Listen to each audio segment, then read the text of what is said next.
నమస్తే అండి, నా పేరు డాక్టర్ రజా, ఎండి హోమియో. ఈరోజు మనం హార్మోనల్ చేంజెస్ ఇన్ ఫిమేల్స్ అంటే అసలు ఈ హార్మోనల్ చేంజెస్ ఎలా వస్తాయి, రావడానికి గల ముఖ్య కారణాలు ఏంటి, వచ్చిన తర్వాత దానికి లక్షణాలు ఏముంటాయి. సో జనరల్గా హార్మోన్స్ అంటే జనరల్గా ఒక ఆడపిల్లకి ఎవరికైనా సరే తనకి 12-13 ఏళ్ల తర్వాత బాడీలో హార్మోన్స్ యాక్టివేట్ అవ్వటం, పీరియడ్స్ అనేవి స్టార్ట్ అవ్వటం అంటే మెనార్కీ. అక్కడ నుంచి చాలా ఫాస్ట్గా ఈ ఆడపిల్లల్లో వయసు పెరిగే కొద్దీ హార్మోనల్ చేంజెస్ అనేవి రావటం జనరల్గా సహజంగా ప్రతి ఆడపిల్లలో జరిగే ఒక న్యాచురల్ ఫిజియలాజికల్ ప్రాసెస్ ఏనండి. కానీ ఇది ఎప్పుడైతే ఇంబ్యాలెన్స్ అవుతుందో అంటే ఎప్పుడైతే ఆ నార్మల్ పోయి అబ్నార్మల్ అవుతాయో హార్మోన్స్, అక్కడ నుంచి ఈ సిమ్టమ్స్ ఏవైతే ఆ పర్టైనింగ్ హార్మోన్స్ ఏవైతే ఇంబ్యాలెన్స్ అయినాయో దానికి పర్టైనింగ్ సిమ్టమ్స్ అనేవి ఆడపిల్లల్లో ఎక్కువగా దాని లక్షణాలు కనిపిస్తూ ఉంటాయండి. సో జనరల్గా ఆడపిల్లల్లో అంటే ఫిమేల్స్లో ఉండే హార్మోన్స్ ఏంటంటే జనరల్గా FSH, prolactin, oestrogen, progesterone.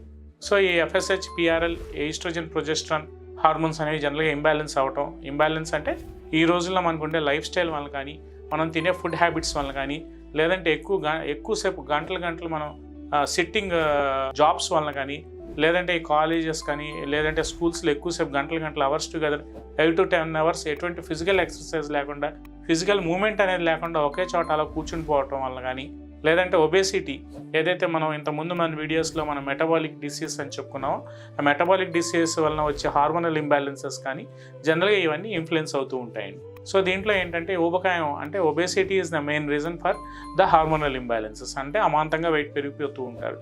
So oestrogen, progesterone hormonal లెవెల్స్లో ఇంబ్యాలెన్స్ వచ్చినప్పుడు కూడా జనరల్గా FSHలో ఇంబ్యాలెన్స్, ఫాలిక్యులర్ స్టిమ్యులేటింగ్ హార్మోన్ అంటే ఇంబ్యాలెన్స్ వచ్చినప్పుడు జనరల్గా బ్రెస్ట్ సైజ్ ఏదైతే ఉంటుందో అమాంతంగా పెరిగిపోవటం, లేదంటే చిన్నదైపోవటం, ఫ్లాట్ చెస్ట్ అయిపోవటం కూడా ఒక అనారోగ్య సమస్యగానే మనం తీసుకుంటూ ఉంటామండి. సో జనరల్గా ఈ హార్మోనల్ ఇంబ్యాలెన్స్తో బాధపడే ఆడపిల్లల్లో ఫస్ట్ వాళ్ళు చాలా లోగా ఫీల్ అవుతూ ఉంటారు. అంటే ఒక రకమైన ఇన్సెక్యూర్డ్ ఎన్విరాన్మెంట్ అనేది వాళ్ళలో కనిపిస్తూ ఉంటుంది. ఇరిటబిలిటీ అనేది చాలా ఎక్కువగా కనిపిస్తూ ఉంటుంది.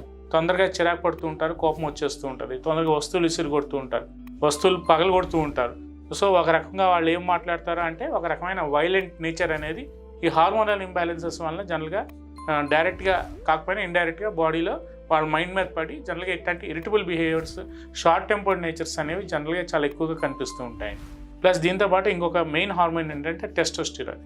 ఏదైతే టెస్టోస్టిరాన్ నార్మల్ లెవెల్స్ ఉండాలో, ఇందాక నేను చెప్పిన ఒబేసిటీ కానీ, లేదంటే ఫిజికల్ మొబిలిటీ అనేది తగ్గిపోయినప్పుడు, లేదంటే యాక్టివిటీ అనేది తగ్గిపోయినప్పుడు, అమాంతంగా వెయిట్ పెరిగిపోయి జనరల్గా ఈ టెస్టోస్టిరాన్ హార్మోన్ ఇన్ఫ్లుయెన్సెస్ అనేవి అమాంతంగా పెరుగుతూ ఉంటాయి.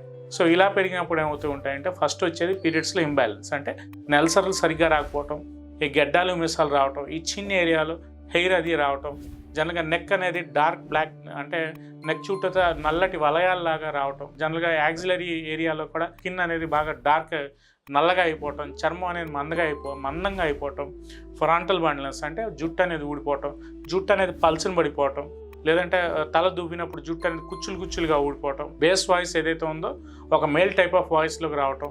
సో ఇవన్నీ టెస్టోస్టెరాన్ హార్మోన్స్ ఏవైతే మనకి కాస్త మనకి ఇంబ్యాలెన్స్ అయ్యి, లేదంటే వాల్యూస్ అనేవి ఎక్కువగా కనిపించినప్పుడు జనరల్గా ఏవైతే మగపిల్లల్లో కనిపించాల్సిన లక్షణాలు ఉంటాయో అవన్నీ ఆడపిల్లల్లో ఆ చిన్న వయసులోనే ఎక్కువగా కనిపిస్తూ ఉంటాయండి. సో ఇట్లాంటి వాటికి కూడా మనకి హోమియోపతిలో చాలా అద్భుతమైన ట్రీట్మెంట్ ఉందని నేను చెప్పదలుచుకున్నాను. సో దీనికి మనం according to the body constitution, వాళ్ళకు ఉండే శరీర తత్వాన్ని బట్టి ఏదైతే హార్మోనల్ ఇంబ్యాలెన్సెస్ ఉన్నాయో ఆ హార్మోనల్ ఇంబ్యాలెన్సెస్ బట్టి ఆ నెలసర్లు అవన్నీ సరి అవటానికి, ప్లస్ ఈ హార్మోనల్ ఇంబ్యాలెన్సెస్ ఏవైతే పెరిగినాయో లేదంటే తగ్గినాయో మనంతా ఎవాల్యుయేట్ చేసుకుని హార్మోన్ అనాలిసిస్ అనేది ప్రాపర్గా స్టడీ చేసి తద్వారా మనం ట్రీట్మెంట్ అనేది స్టార్ట్ చేసుకుని వితిన్ ద 6 to 8 months పీరియడ్లో మనం ట్రీట్మెంట్ అనేది ఇవ్వగలిగితే చాలా క్లియర్గా, చాలా నీట్గా హోమియోపతిలో బెస్ట్ రెమెడీ ఇచ్చి, బెస్ట్ కాన్స్టిట్యూషనల్ రెమెడీ ఇచ్చి మనం తగ్గించుకోవచ్చని ఈ వీడియో ద్వారా నేను చెప్పదలుచుకున్నాను.